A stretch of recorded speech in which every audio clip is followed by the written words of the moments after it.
हिंदी व्याकरण का तीसरा लेक्चर।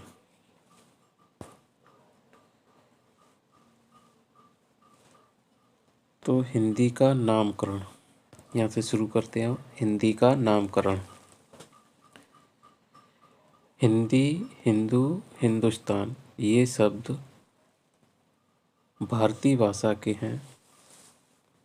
हिंदी, हिंद, हिंदुस्तान ये भारतीय भाषा के शब्द हैं जो कि 15वीं सदी में भारत के भारतीय कवि ओफी भारत के भारतीय कवि ओफी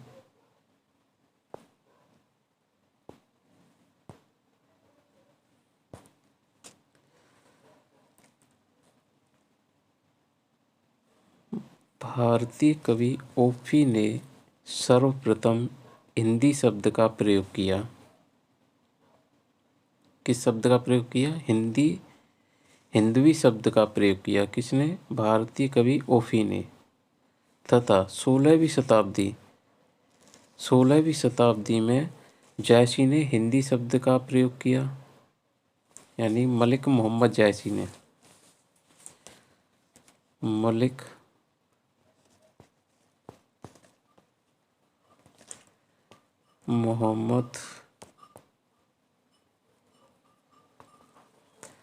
मोहम्मद जैसी ने हिंदवी शब्द का प्रयोग किया। कब? 16वीं शताब्दी में मलिक मोहम्मद जैसी ने। आगे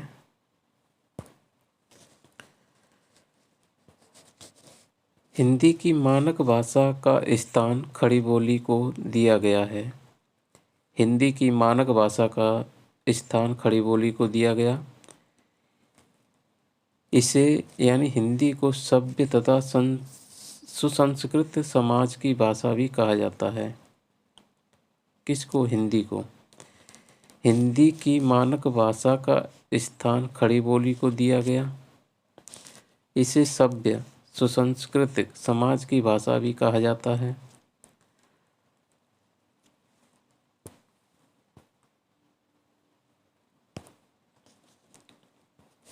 हिंदी की बोलियों में सबसे अधिक भोजपुरी बोली बोलने वालों की संख्या है 3.5 करोड़। यानी कि भोजपुरी बोलने वालों की संख्या है लगभग 3.5 करोड़ से अधिक है। कितनी है? 3.5 करोड़ से भी अधिक है। यानी हिंदी की बोलियों में सबसे अधिक भोजपुरी बोली जाने वाली बोली है, जो कि 3.5 करोड़ से अधिक लोग भोजपुरी बोली बोलते हैं। ये प्रश्न एग्जाम में बनता है और आए हुए भी हैं।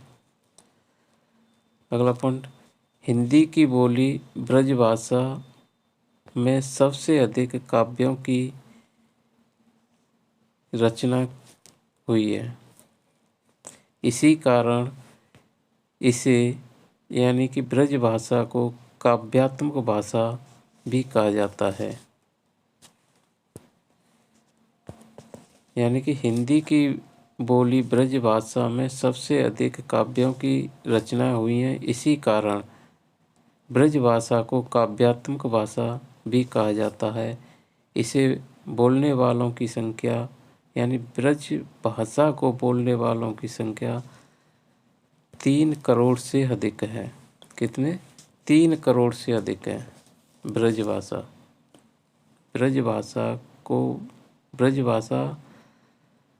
को बोलने वालों की संख्या 3 करोड़ से अधिक है।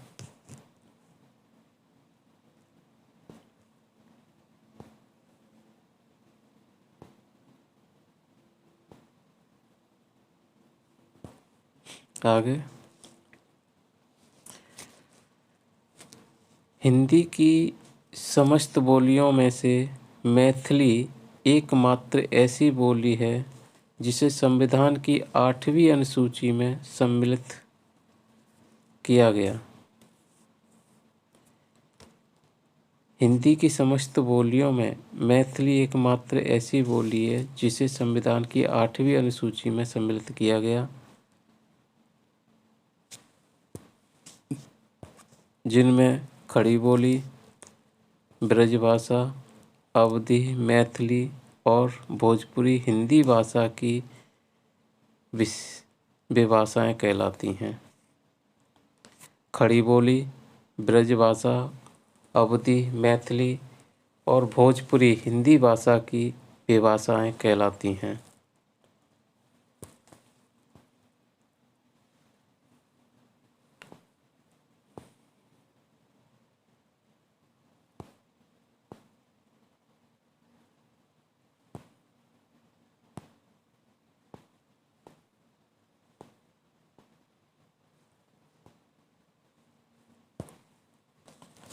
हिंदी की लिपि, हिंदी की लिपि कौन सी है?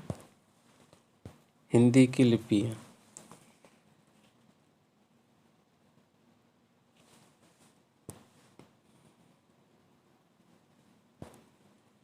ये, वैसे ही नहीं,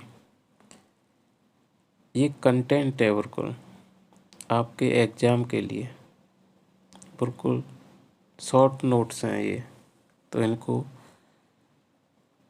अब आप भी अपने नोट्स बनाइए, जिससे कि परीक्षा से पहले आप कई बार रिवाइज कर सकें। कंटेंट है ये आपके लिए, जो कि परीक्षा में आए हुए प्रश्न हैं, यहीं से आए हैं, कहीं अंश से नहीं।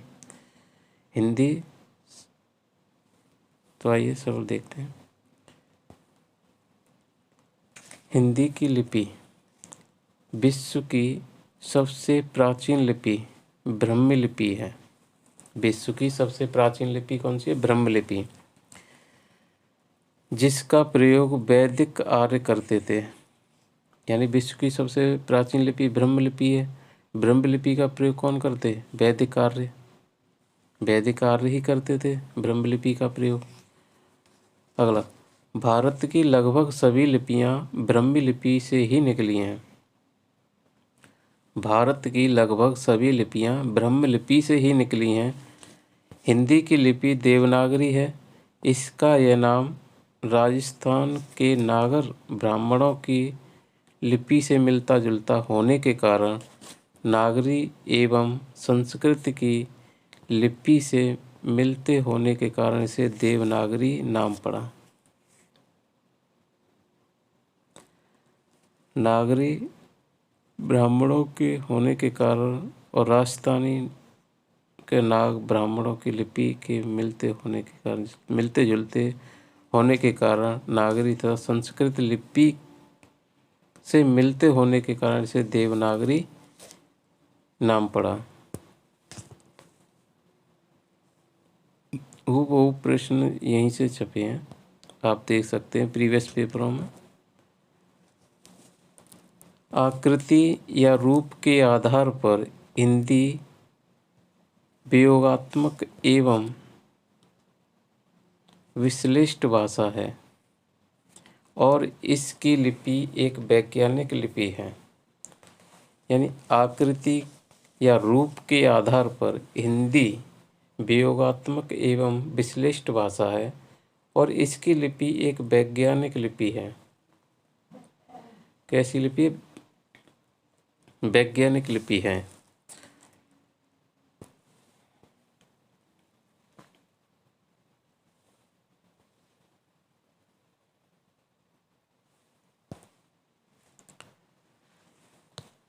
अब हेडिंग डालिए, हिंदी की संवैधानिक स्थिति।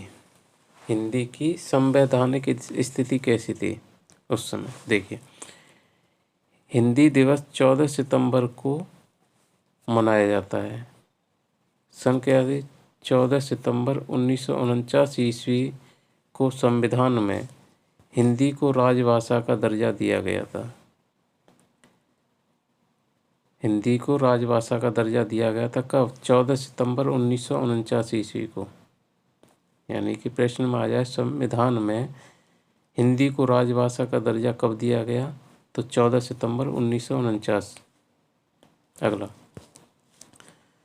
संविधान में भाषा विषयक उपबंध अनुच्छेद 120 और 210 एवं भाग 17 के अनुच्छेद 343 से 351 तक दिए गए हैं।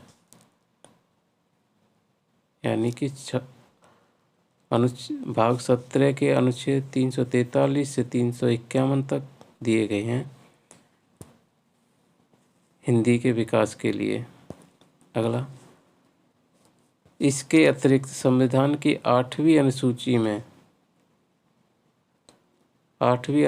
में भाषाओं को मान्यता दी गई है। भाषाओं को क्या मान्यता दी गई है? संविधान की 8वीं अनुसूची में भाषाओं को मान्यता दी गई।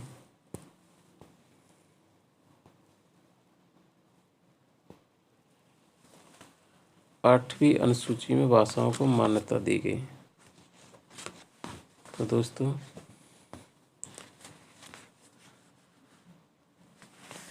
ये है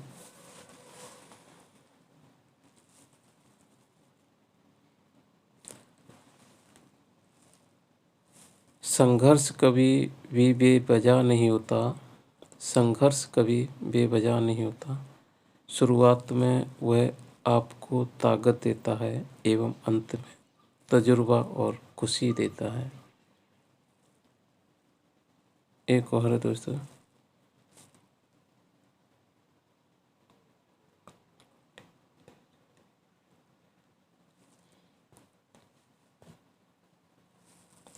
खुद लड़नी पड़ती है जिंदगी की लड़ाई। खुद लड़नी पड़ती है जिंदगी की लड़ाई।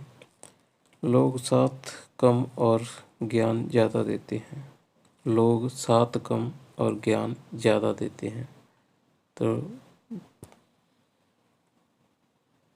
हेलो फ्रेंड्स, जय हिंद दोस्तों।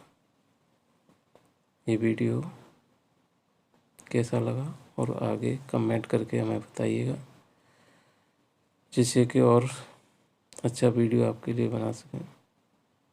ओके।